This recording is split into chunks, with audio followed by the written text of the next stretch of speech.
नमस्कार दोस्तों, स्वागत है आपका मेरे YouTube channel chemistry with Rana sir, जिसमें हम उत्तराखंड बोर्ड 2017 में पूछे गए प्रश्न, 2018 में तथा 2019 और 2020 में पूछे गए प्रश्नों को हल करेंगे। ठीक है ना। इससे पहले यदि आप मेरे चैनल में नहीं हैं तो प्लीज चैनल को लाइक, शेयर एंड सब्सक्राइब जरूर करें। ठीक है ना।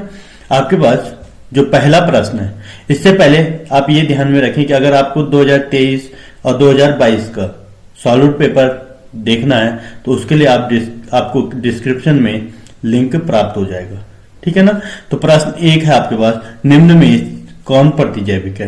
पहला ऑप्शन है पेनिसिलिन, दूसरा है क्विनिन, तीसरा है सैलोल, चौथा है उपरोक्त सभी।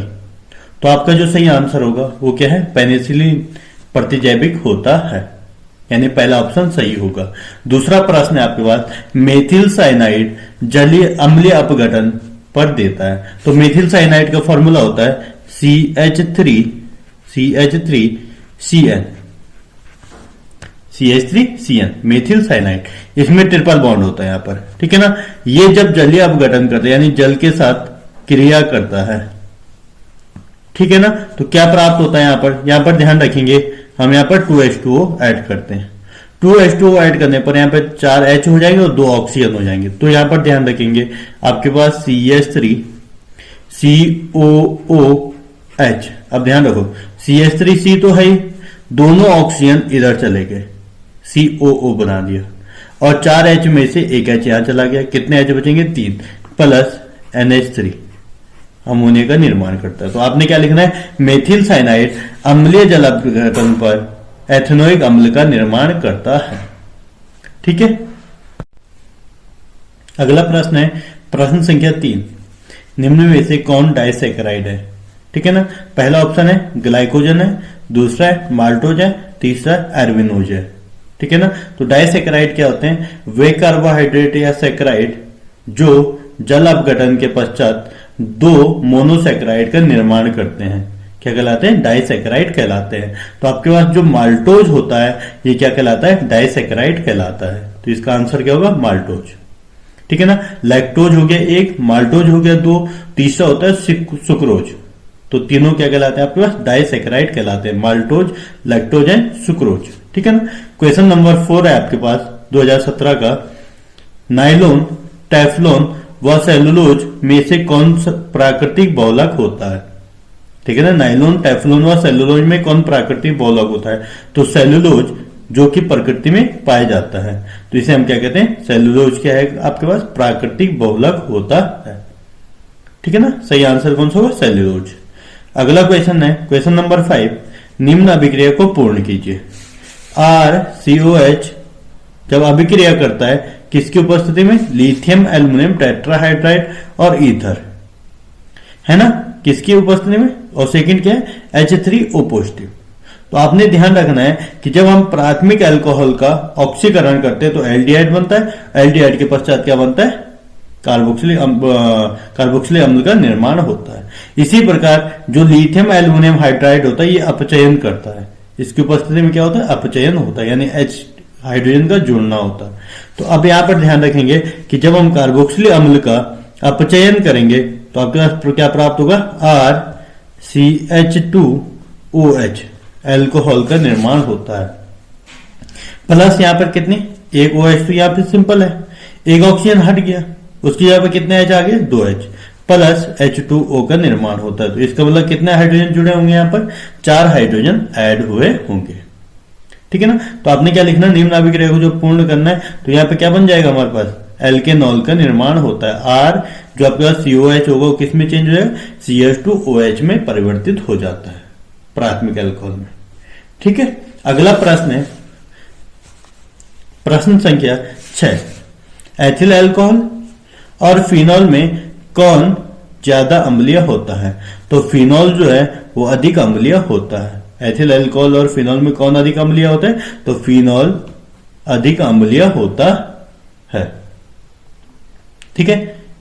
कौन अधिक अम्लीय? फिनॉल अधिक अम्लीय होता है। क्वेश्चन नंबर 7 है, निम्न में से धातुओं के लिगेंडों की संख्या, यानी जो आपके पास यौगिक दे रखे हैं इसमें लिगेंडों की संख्या बतानी है। ठीक है, यहां है पहला वाला है FeCN6 4 माइनस व NiCO4 में लिगेंडों की संख्या। तो Fe के साथ कितने लिगेंड जुड़े हुए? 6 लिगेंड जुड़े हैं, 6 साइनाइड जुड़े हैं। तो इसकी जो लिगेंडों की संख्या होगी वो कितनी होगी? 6। FeCN6 में Fe में लिगेंडों की संख्या 6 है और NiCO4 में Ni के साथ जुड़े लिगेंडों की संख्या कितनी है? CO कितने? 4 है, तो 4 है। तो निम्न में धातुओं के लिगेंडों की संख्या कितनी है? इस पहले वाले में 6 है और दूसरे वाले में क्या? 4 है। तो आपने लिखना FeCN6 में लिगेंडों की संख्या 6 है व NiCO4 में लिगेंडों की संख्या 4 होती है। ठीक है। क्वेश्चन नंबर 8 है आपके पास, अवशोषण को उदाहरण सहित समझाइए। तो जो अवशोषण होता है यह एक आंतरिक परिघटना होती है, यह एक आंतरिक परिघटना है या आंतरिक परिघटना होती है जिसमें कण पदार्थ के संपूर्ण स्थूल में, यानी संपूर्ण जो आपके पास पदार्थ होगा उसके संपूर्ण आंतरिक रूप में, संपूर्ण स्थूल में एक समान रूप से वितरित होती है। क्या कहलाते हैं? अवशोषण कहलाती है। ठीक है। उदाहरण क्या है? निर्जल CaCl2 द्वारा जल का अवशोषण या जल वाष्प का अवशोषण। तो आपने क्या लिखना है? अवशोषण एक आंतरिक परिघटना होती है जिसमें कण पदार्थ के संपूर्ण स्थूल में, यानी पदार्थ के संपूर्ण आंतरिक रूप में एक समान रूप से क्या होते हैं? वितरित होते हैं। उदाहरण के लिए क्या? निर्जल CaCl2 द्वारा जल का अवशोषण। या आप इसका एग्जाम्पल सामान्य रूप से इस प्रकार से भी देख सकते हैं कि यदि हम रुई को पानी में भिगोते हैं तो रुई में एक समान रूप से पानी के कण वितरित हो जाते हैं, यानी रुई के अंदर क्या होगा? पानी एक समान रूप से वितरित हो जाता है। इसे हम क्या कहेंगे? अवशोषण कहते हैं। ठीक है ना। अगला है 2018 में पूछे गए प्रश्नों के हल, यानी 2017 में जो आपके पास ऑप्शनल क्वेश्चन पूछे गए थे उनके सबको हमने यहाँ पर हल कर दिया। अगला आपके पास 2018 में पूछे गए प्रश्नों के हल। पहला प्रश्न है यहाँ पर, जो पदार्थ उत्प्रेरक की सक्रियता को बढ़ा देते हैं वे कहलाते हैं। पहला ऑप्शन है विष कहलाते हैं, दूसरा है अधिशोषक कहलाते हैं, तीसरा है वर्धक कहलाते हैं और चौथा है अवशोषक कहलाते हैं। तो वे पदार्थ जो उत्प्रेरक की सक्रियता को बढ़ाते हैं उसे वर्धक कहा जाता है, यानी थर्ड ऑप्शन आपका क्या रहेगा? सही रहेगा। ठीक है। अगला प्रश्न है आपके पास क्वेश्चन नंबर 2, 2018 में पूछे गए, K4FeCN6 में आयरन की ऑक्सीकरण अवस्था है। ठीक है ना। यदि आप मेरे चैनल में नए हैं तो कृपया चैनल को लाइक, शेयर एंड सब्सक्राइब अवश्य करें। ठीक है ना। तो यहाँ पे पहला ऑप्शन है +1, दूसरा है +2, तीसरा है +3, चौथा है 0। तो K4FeCN6 में आयरन की ऑक्सीकरण संख्या देखेंगे, Cn क्या होता है? एक Cn -1 होता है, तो 6 Cn क्या हो जाएंगे? -6। एक पोटेशियम +1 होता है, तो 4 पोटेशियम क्या हो जाएंगे? +4। -6 + 4 कितना हो जाएगा? -2।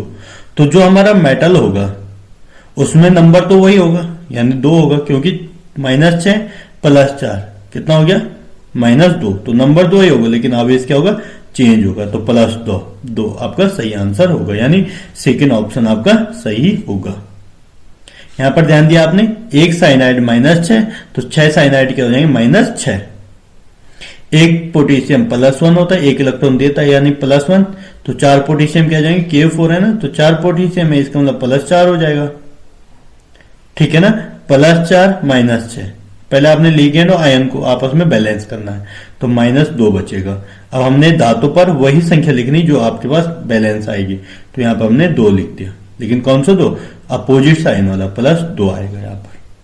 इसके अगर हम IUPAC नाम की बात करेंगे तो पहले कैटायन देखना। कैटायन क्या है? पोटेशियम। तो हम क्या लिखेंगे यहाँ पर? पोटेशियम। ठीक है ना। उसके बाद लिगेंड देखेंगे, लिगेंड कितने हमारे पास? 6 कौन सा है? साइनाइड। तो हम क्या लिखेंगे? 6 को क्या लिखते हैं? हेक्सा साइनाइडो।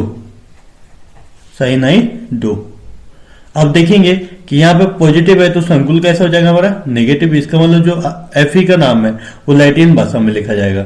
लैटिन में Fe को क्या लिखा जाता है? फीरेट। ऑक्सीजन संख्या कितनी है? सेकेंड। ये इसका IUPAC नाम हो जाएगा। ठीक है ना। क्वेश्चन नंबर 3 है आपके पास, निम्न में कौन सर्वाधिक अम्लीय है? पहला ऑप्शन है एथेनॉल, दूसरा है मेटाकिटसॉल, तीसरा है फिनॉल और चौथा है ऑर्थोनाइट्रोफिनॉल। तो सबसे अधिक कौन सा अम्लीय होता है? सबसे अधिक अम्लीय ऑर्थोनाइट्रोफिनॉल होता है, यानी आपका डी ऑप्शन सही होगा। ठीक है, क्वेश्चन नंबर 4 है, 2018 में पूछा गया, अमोनियम सिल्वर नाइट्रेट विलयन को कहते हैं। पहला ऑप्शन है टोलेन अभिकर्मक कहते हैं, दूसरा ऑप्शन है फिलिंग अभिकर्मक कहते हैं, तीसरा है सिफ अभिकर्मक कहते हैं, या चौथा है ग्रिग्नार्ड अभिकर्मक कहते हैं। तो अमोनियम सिल्वर नाइट्रेट जो होता है उसे हम टोलेन अभिकर्मक कहते हैं और इसका प्रयोग एल्डिहाइड समूह को पहचान करने के लिए किया जाता है। ठीक है ना, आपसे पूछा जाए अमोनियम सिल्वर नाइट्रेट विलयन को कहते हैं तो क्या लिखेंगे? टोलेन अभिकर्मक कहते हैं। ठीक है, नेक्स्ट क्वेश्चन है आपके पास, डायएजोकरण से आप क्या समझते हैं? क्वेश्चन नंबर 5 है, डायएजोकरण से आप क्या समझते हैं? तो जब प्राथमिक एमीन की क्रिया सोडियम नाइट्राइट और HCl के साथ की जाती है, प्राथमिक एमीन यानी नाइट्रोजन डायरेक्ट कितने कार्बन से जुड़ा हो? एक कार्बन से जुड़ा हुआ है। ठीक है ना, तो हम क्या कहेंगे? प्राथमिक एमीन कहेंगे। तो हमारे पास क्या प्राप्त होता है? यहां पर ध्यान देंगे आप, एक Na है, एक इसका O है, ठीक है ना, और इसका एक H है, तो क्या बना देगा? NaOH, NaOH, Na इसका एक O NO2 का और एक ये वाला H आपस में क्रिया करके क्या बना दे? NaOH बना दिया। बचा आपके पास यहां पर 2 H यहां पे बचे, एक ऑक्सीजन यहां पे बचेगा, तो H2O भी बनेगा, प्लस क्या बचेगा? बेंजीन,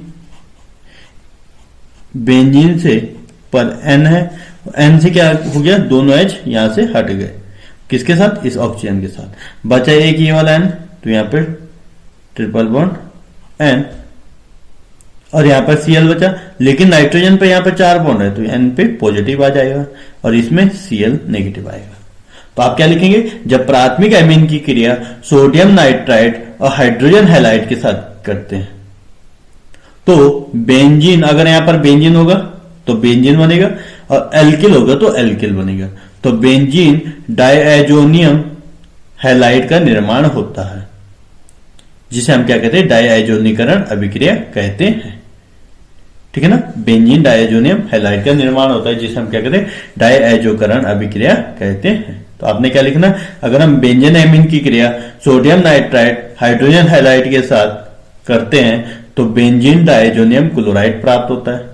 अगर आप लिखेंगे कि मीथेन एमीन की क्रिया हम सोडियम नाइट्राइट और HCl के साथ करते हैं तो मीथेन डायजोनियम क्लोराइड प्राप्त होता है। इस अभिक्रिया को डायजोनीकरण अभिक्रिया कहते हैं।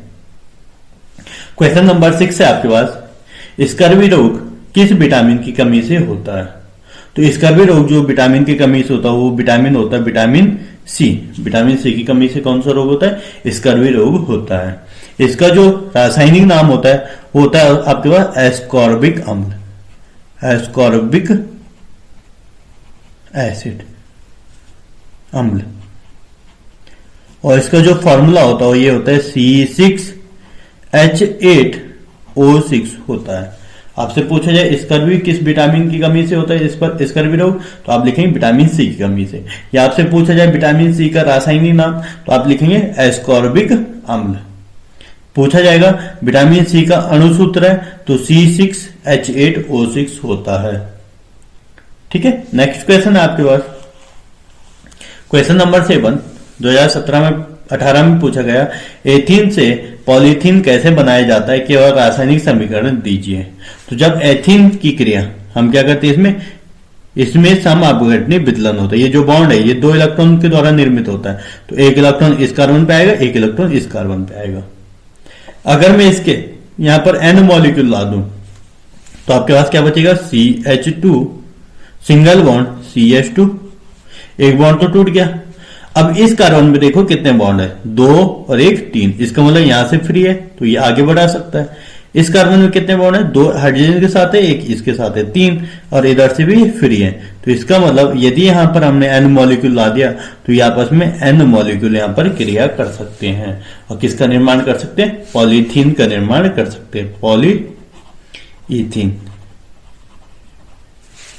ठीक है ना, और ये क्या हमारा इथीन, इथीन मतलब एक ही अणु, और पॉली यानी बहुत सारे किसके अणु हैं? इथीन के अणु हैं। तो एथीन से पॉलीथीन कैसे बनाया जाता है? तो एथीन की क्रिया एथीन के बहुत सारे अणु जब आपस में क्रिया करते हैं तो किसका निर्माण करते हैं? एक अन्य यौगिक का निर्माण करते हैं जिसे हम क्या कहते हैं? पॉलीथीन कहते हैं। ये रासायनिक अभिक्रिया देनी इसकी केवल। ठीक है। अगला क्वेश्चन है आपके पास 2018 में पूछा गया, पूर्तिरोधी क्या होते हैं? एक उदाहरण भी दीजिए। तो आपने क्या लिखना है? वे रसायन या वे औषधि जिनका प्रयोग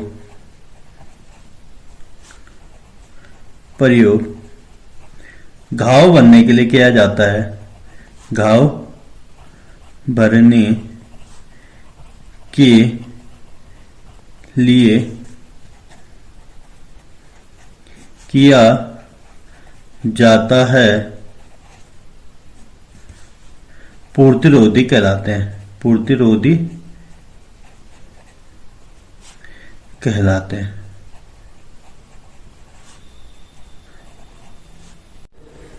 क्योंकि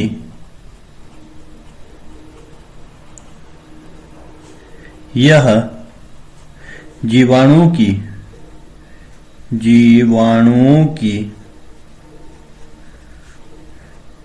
वृद्धि को रोक देते हैं या नष्ट कर देते हैं,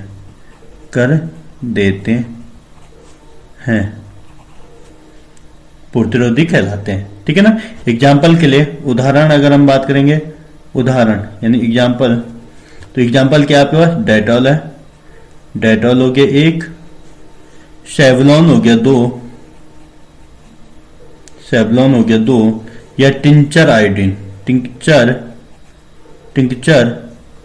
आयोडीन, आयोडीन। ठीक है ना। आदि का प्रयोग पूर्तिरोधी में किया जाता है। 2019 में पूछे गए जो प्रश्न है उनके हल यहां पर है। जैसे आपके पास 2019 में पूछा गया था प्रश्न संख्या 1, निम्न में से कौन द्रव स्नेही कोलाइड है? तो पहला ऑप्शन है दूध है, दूसरा गोंद है, तीसरा रक्त है, या चौथा इनमें से कोई नहीं। तो जो द्रव स्नेही कोलाइड होता है वो कौन सा होता है? गोंद होता है। दूध जो है किसका उदाहरण होता है? पायस का उदाहरण होता है। ठीक है ना। तो आपने क्या लिखना है कि निम्न में से कौन द्रव स्नेही कोलाइड है? गोंद द्रव स्नेही कोलाइड होता है। इसके बाद हम जो क्वेश्चन को सॉल्व करेंगे वो आपके 2 नंबर के होंगे। ठीक है ना। फिर 3 नंबर के और उसके बाद 5 नंबर के। ठीक है ना। क्वेश्चन नंबर 2 है 2019 में पूछा गया, ग्रेविल थैलिमाइड का प्रयोग किसके विरचन के लिए किया जाता है? ग्रेविल थैलिमाइड का प्रयोग किसके विरचन के लिए किया जाता है? पहला ऑप्शन है प्राथमिक एमीन के निर्माण के लिए, दूसरा द्वितीयक एमीन के निर्माण के लिए, तीसरा तृतीयक एमीन के निर्माण के लिए, चौथा ये सभी। तो कौन सा ऑप्शन सही होगा? ग्रेविल थैलिमाइड का प्रयोग प्राथमिक एमीन के विरचन के लिए किया जाता है। ठीक है ना। अगला प्रश्न है आपके पास प्रश्न संख्या 3। ये ध्यान रखें कि अगर आपको 2022 और 23 के सॉल्व पेपर की वीडियो देखनी है तो उसके लिए डिस्क्रिप्शन बॉक्स में आपको लिंक प्राप्त हो जाएगा। ठीक है ना। डिस्क्रिप्शन बॉक्स में जाकर लिंक पर क्लिक करें। प्रश्न संख्या 3 है, एस्प्रिन है एक, पहला है ज्वरनाशी है, दूसरा प्रतिजैविक है, तीसरा है पूर्तिरोधी है, चौथा इनमें से कोई नहीं। तो एस्प्रिन जो होता है ये ज्वरनाशी होता है, यानी पहला ऑप्शन आपका सही होगा।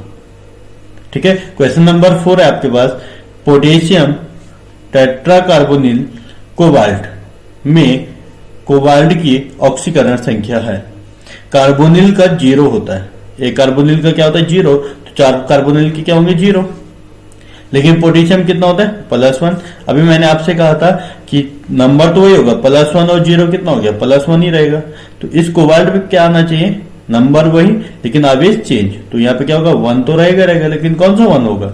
-1 होगा। तो पहला ऑप्शन है +1, दूसरा है +3, तीसरा है -1, चौथा है -3। तो आपका थर्ड ऑप्शन सही होगा, -1। ठीक है ना। अगला प्रश्न है क्वेश्चन नंबर 5, ईथर जल में अविलेय क्यों होते हैं? तो आपने क्या लिखना है? ईथर में ऑक्सीजन ऑक्सीजन कार्बन के साथ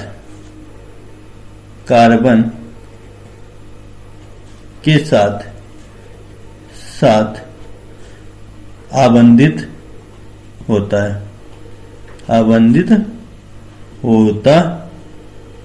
है, यानी कैसे होता है, माना हम लिखेंगे फॉर्मूला तो क्या होगा, ROR ऐसा होगा, कार्बन के साथ जुड़ा होता है कौन, ऑक्सीजन। तो आपने क्या लिखा, ईथर में ऑक्सीजन कार्बन के साथ आबंधित होता है, अर्थात ईथर में हाइड्रोजन बॉन्ड अनुपस्थित होने के कारण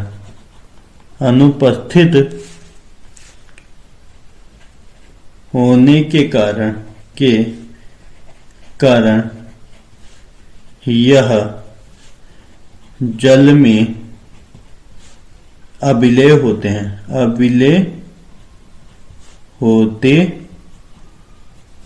हैं। आपसे प्रश्न पूछा जाएगा कि ईथर जल में अविलेय होते हैं जबकि अल्कोहल जल में विलेय होते हैं, क्यों? तो आपने क्या लिखना, ईथर में हाइड्रोजन बॉन्ड की अनुपस्थिति होने के कारण यह क्या होते हैं, जल में अविलेय होते हैं, परंतु अल्कोहल में हाइड्रोजन बॉन्ड उपस्थित होने के कारण यह जल में क्या होते हैं, विलेय होते हैं। ठीक है।